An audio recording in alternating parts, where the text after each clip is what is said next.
Дональд Трамп в очередной раз повторил одно из своих предвыборных обещаний – стимулировать производство в американской промышленности и наказывать компании, которые переводят рабочие места за границу. Об этом он сказал на заводе концерна Boeing в Чарлстоне, штат Южная Каролина. Трамп посетил предприятие по случаю демонстрации новой версии широкофюзеляжного пассажирского самолета Boeing 787-10 Dreamliner. Мы хотим сделать так, чтобы было легче производить в нашей стране и труднее покидать ее. Я не хочу, чтобы компании уходили из страны, производили свои товары и продавали их здесь, уклоняясь от налогов и увольняя работников в нашей стране.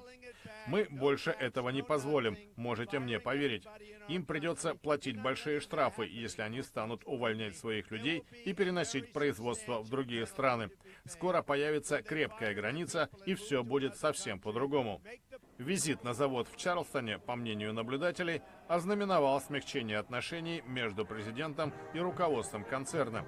Во время избирательной кампании Трамп критиковал Boeing за дороговизну нового президентского самолета, который должен сменить нынешний борт номер 1. Сейчас он сказал, что цена по-прежнему слишком высока, но переговоры продолжаются.